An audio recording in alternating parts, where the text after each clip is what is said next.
Inverter. The function of it is to convert the DC voltage to AC voltage. But to control the inverter output, you need to design control circuit to modulate the MOSFETs pulses to be in this form. We need to compare sine wave and triangle wave to produce this pulses, as you see in the diagram. But how can we produce this pulses? Let's see.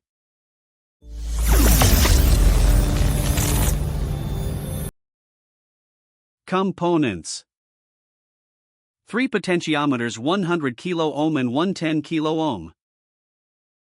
1 kilo ohm potentiometer. 2 ICL 8038 ICs to produce sine wave and triangle wave. LM741 to compare sine wave and triangle wave. 2 capacitors, one 3.3 nanofarad and 2 microfarad.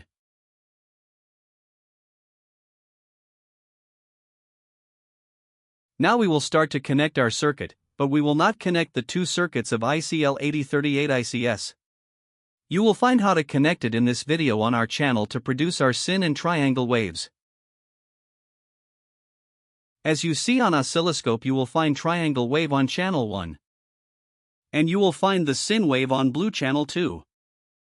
This difference of frequencies of the 2 waves, because the triangle wave circuit we use timing capacitor 3.3 nanofarad.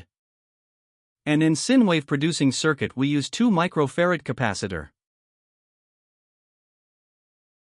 So we will use ICL 8038 circuit 1 to produce triangle wave on channel 1 with high frequency. And we will produce sine wave by ICL 8038 with low frequency on channel 2, as you see. Now we will compare these 2 waves to produce our control pulses of inverter by using LM741.